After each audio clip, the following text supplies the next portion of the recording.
నమస్తే, నేను Chandana. Welcome to great Andhra big story. ఒకే ఒక్క సూటి ప్రశ్న. అలాంటి వివాదం మోహన్ బాబు ఇంట కాకుండా మరో సినిమా ఇంట జరిగి ఉంటే మీడియా గొట్టాలు అంత దగ్గర వరకు వెళ్ళవా?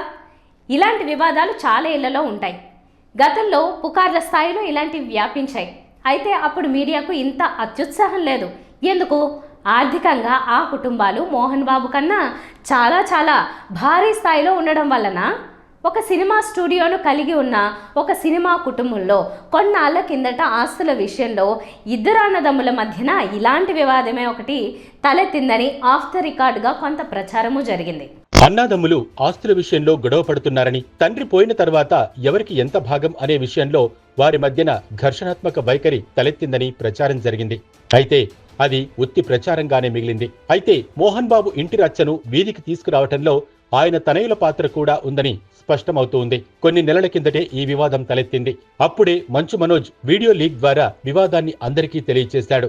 ఆ తర్వాత నివురుగప్పిన నిప్పు మంటలుగా మారి మంచు ఫ్యామిలీ ఇమేజ్ ను వీధికి లాగింది. ఇక ఇదే సమయంలో మీడియా కూడా అంది వచ్చిన అవకాశంతో తన హద్దులన్నింటినీ చెరిపేసుకుని దూసుకుపోయిందని కూడా చెప్పక తప్పదు. అయితే ఇలాంటి వివాదమే ఇంకో సినిమా కుటుంబంలో తలెత్తి ఉంటే ఆ ఇంట్లో వాళ్ళు కూడా ఇలాగే ఎంతో కొంత అవకాశం ఇచ్చి ఉన్నా మీడియా ఎంత స్థాయిలో దూసుకుపోతుందనేది మాత్రం అనుమానమే. వెనుకటికి రామోజీరావు ఇంట్లో ఇలాంటి రచ్చే రేగింది. రామోజీరావు చిన్న కొడుకు సుమన్ను ఇంట్లోంచి వెలివేసినంత పని చేశారనేది బహిరంగ రహస్యమే. అదే విషయాన్ని సుమన్ చెప్పుకుని వాపోయాడు కూడా. అప్పటికే దీర్ఘకాలిక జబ్బుతో బాధపడుతున్న సుమన్ ప్రత్యర్థి మీడియాకు ఎక్కి మరీ తన బాధను చెప్పుకున్నాడు. అయితే అప్పుడు సోకాల్డ్ తటస్థ మీడియా కిక్కురు మనలేదు. అప్పటికే టెలివిజన్ మీడియా విస్తృతంగా ఉంది. అప్పటికే తెలుగులో 6-7 న్యూస్ ఛానళ్లున్నాయి. ఇప్పటిలా సోషల్ మీడియా మాత్రమే లేదు. అయితే రామోజీ ఇంట్లోని ఆ రచ్చపై వార్తలను ఇవ్వటానికి కూడా ఏ న్యూస్ ఛానల్ ముందుకు రాలేదు. ప్రత్యర్థి మీడియా కాబట్టి అప్పట్లో సాక్షి పత్రిక సుమన్ ఇంటర్వ్యూలను ఇవ్వగలిగింది. లేకపోతే అది రామోజీ ఇంటి రచ్చగా ఎక్కడా బయటకు పొక్కేది కూడా కాదు. రామోజీరావు తీరును తప్పుబడుతూ సుమన్ సాక్షికి ఇంటర్వ్యూ ఇచ్చాక కూడా ఇంకో మీడియా వెళ్లి ఆయనతో ఇంటర్వ్యూ తీసుకునే సాహసం చేయలేదంటే మీడియాకు తన పరిధులపై ఎంత భయముందో అర్థం చేసుకోవచ్చు. మరి రామోజీ ఇంట్లో రచ్చ ఎలాంటిదో ఇప్పుడు మోహన్ బాబు ఇంట్లో రచ్చ కూడా అలాంటిదే అని ఖచ్చితంగా చెప్పొచ్చు. అప్పుడు సుమన్తో ఇంటర్వ్యూలు చేయడానికి మీడియాకు భయం. అయితే ఇప్పుడు అలాంటి భయం ఎవ్వరికీ లేదు. ఆఖరికి ఊరు పేరు లేని యూట్యూబ్ ఛానళ్లు కూడా గొట్టాలు పెట్టేస్తున్నాయి. దీంతో మోహన్ బాబు రియాక్ట్ అయ్యాడు, మీడియాపై విరుచుకుపడ్డాడు.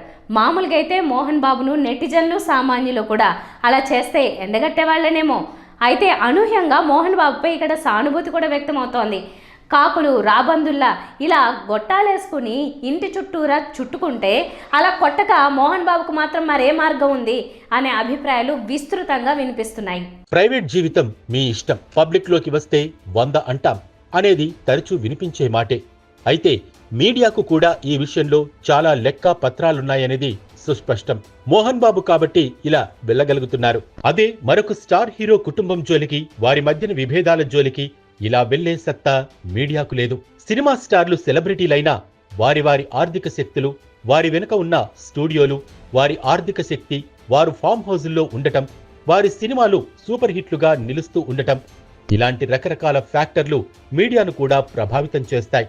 బాలకృష్ణ ఇంట్లో కాల్పులు జరిగితే అక్కడి నుంచి ఏ మేరకు గొట్టాలు పెట్టి విశ్లేషించగలిగారు? అసలు వార్తలు రాయడానికే భయపడ్డారు కదా.